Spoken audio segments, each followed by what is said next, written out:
Olá, turma. Professor Jorge Ricardo, Colégio de Setembro, né?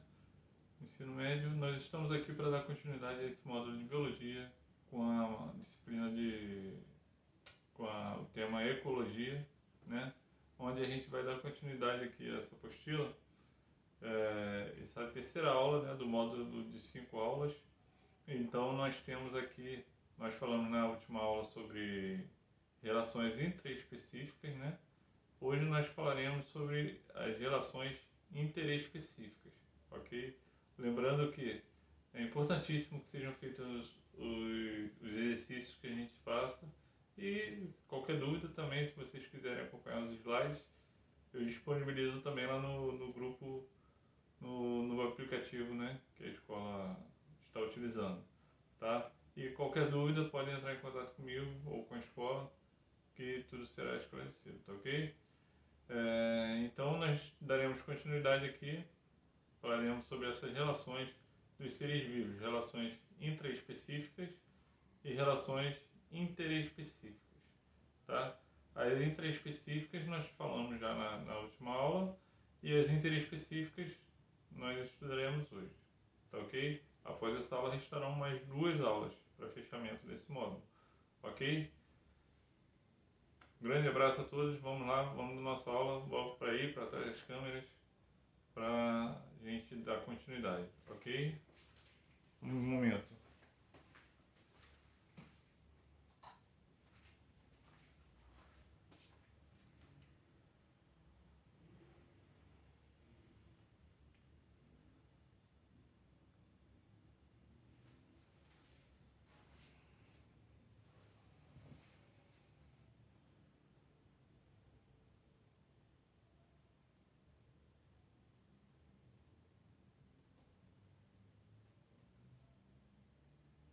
Então, nós falaremos hoje sobre as interespecíficas. As intraespecíficas, como eu já tinha falado,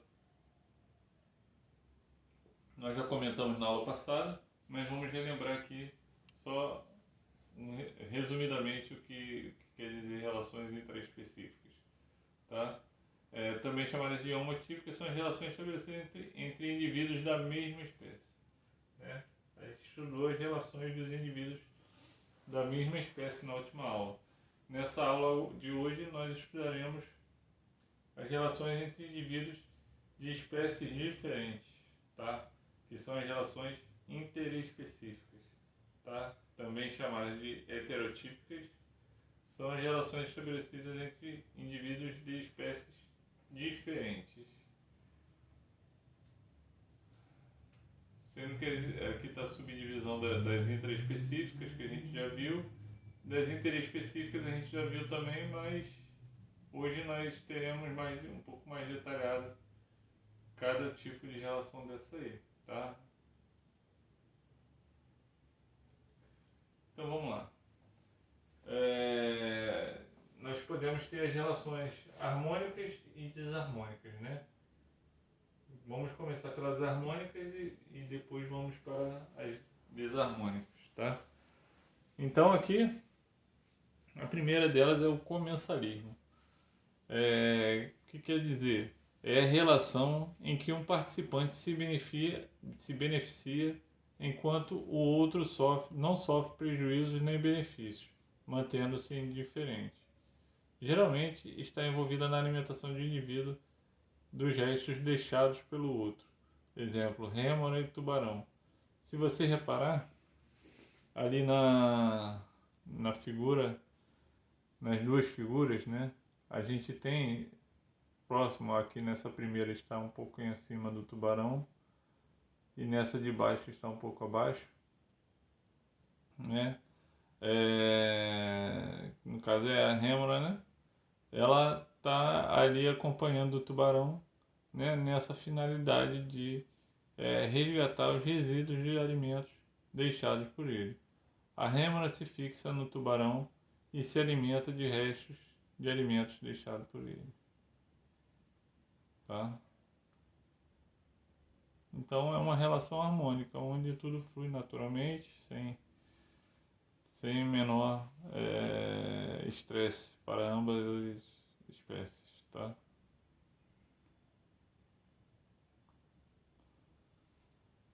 Nós temos aqui o inclinismo, onde um organismo utiliza outro organismo de espécie diferente como abrigo. O inquilino, nesse caso, se beneficia, enquanto que o organismo utilizado como abrigo não sofre prejuízos nem benefícios. Temos como exemplo as bromélias e as orquídeas, que crescem, né, associadas a outras árvores. Elas se hospedam ali, vamos dizer, e se ocupam daquele espaço existente em outras árvores, né, para poder se desenvolverem. Tá? Mutualismo. Indivíduos de espécies diferentes se associam, estabelecendo vínculo de dependência, de forma que ambos se beneficiam dessa interação. Né? Ou seja, nas relações harmônicas, de forma geral, ocorre um benefício, né? Quase sempre um benefício para as duas partes, né? Na boa parte, ou ocorre benefício para as duas, ou uma delas se beneficia e a outra é indiferente, né? Vamos ler de novo. Os indivíduos de espécies diferentes se associam estabelecendo vínculo de dependência, de forma que ambos se beneficiam dessa interação. Exemplo, os líquens, né? Que são fungos, né? Que dão nas árvores, né? Os líquens são formados por fungos e algas que se associam de modo que os fungos fornecem nutrientes e abrigo para as algas, e estas fornecem matéria orgânica para a fotossíntese. Ou seja, é uma formação de fungos e algas que ocorre, né? Que ocorre e aí uma beneficia a outra. Essa matéria orgânica, as algas, são importantes para facilitar o processo da fotossíntese, né, que é realizado pelos vegetais. Né? Então, ocorre essa troca de favores aí, vamos dizer assim, tá? Entre os fungos, as algas, né? Os fungos e as algas. Protocooperação. Alguma relação surpreendente isso aqui, né? Protocooperação semelhante à sociedade, porém esse tipo de interação ocorre com indivíduos de espécies diferentes que cooperam entre si. Entretanto, não são dependentes anatomicamente um do outro. Exemplo, jacarés e pássaros, né?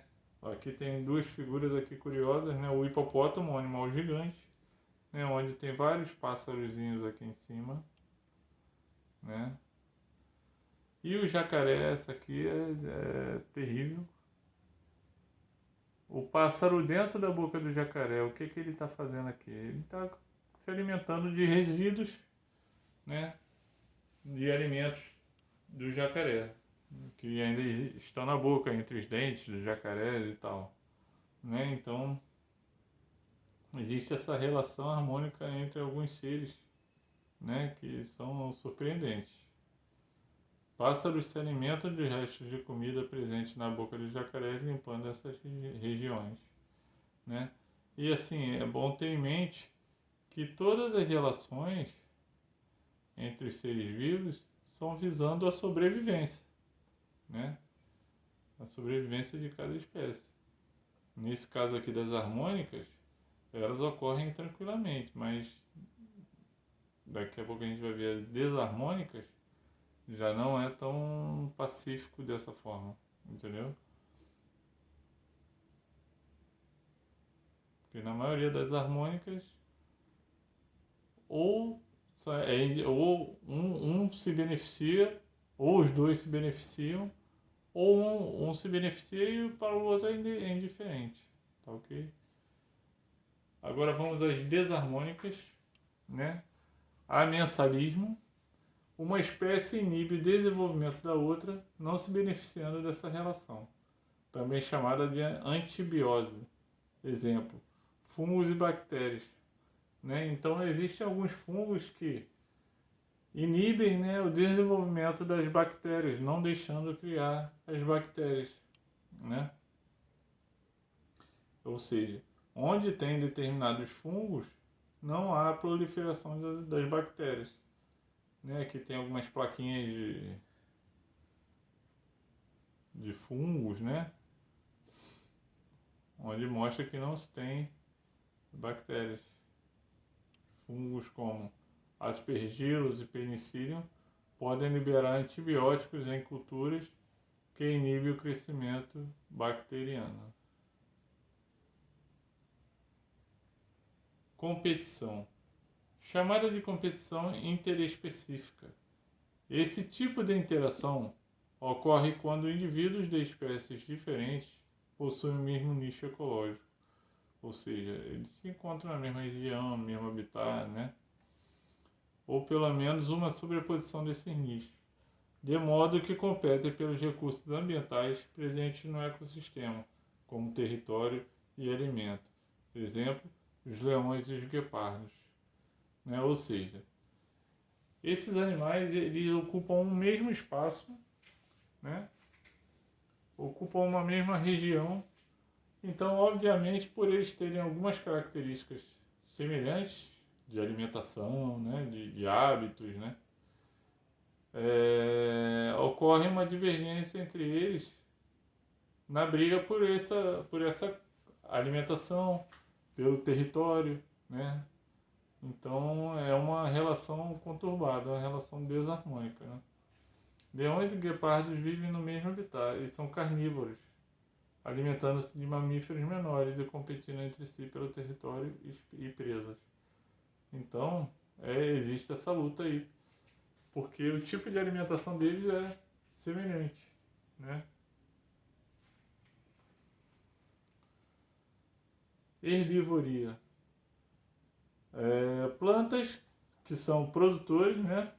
Que a gente já viu lá na primeira aula esse termo, presentes no ecossistema, são consumidas por animais herbívoros, exemplo de animais ruminantes, que são as vacas, bois, né? Então, a gente também pensando uma relação desarmônica entre seres vivos, a gente mas cadê o outro ser vivo? A gente não pode esquecer que o quê? As plantas, né? Também são seres vivos, né? Os vegetais, no caso a grama ali, é um ser vivo, né? Que está servindo de alimento para o animal ali, né?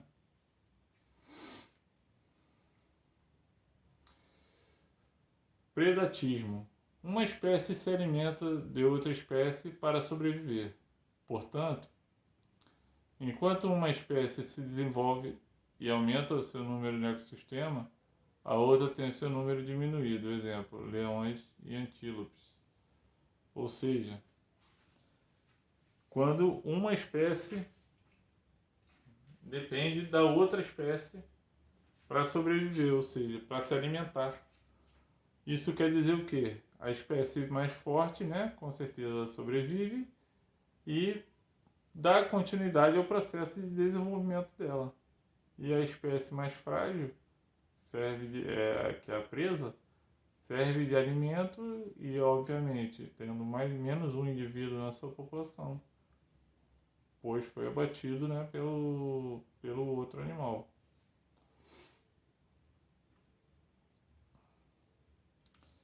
Parasitismo.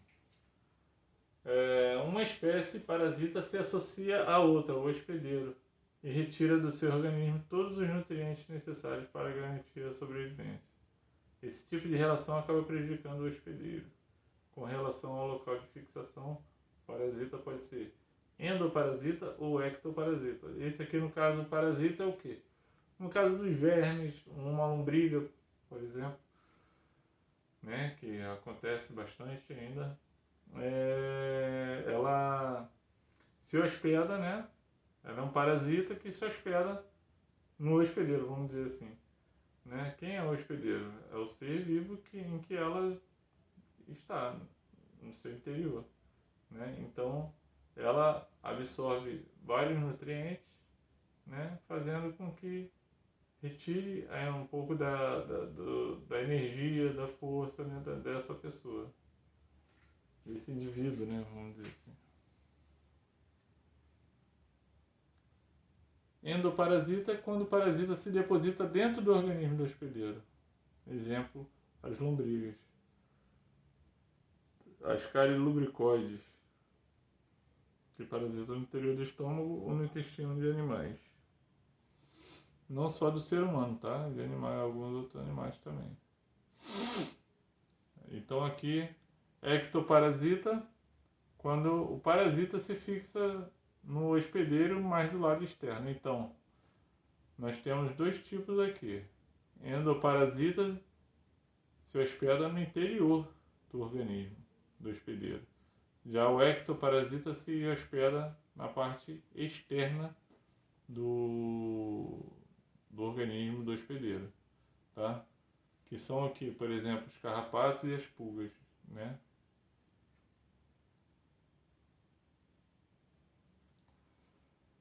Bom, pessoal, acabou que eu andei muito rápido aqui, mas eu acho que a gente, de forma bem resumida, a gente fechou aqui essa aula, tá?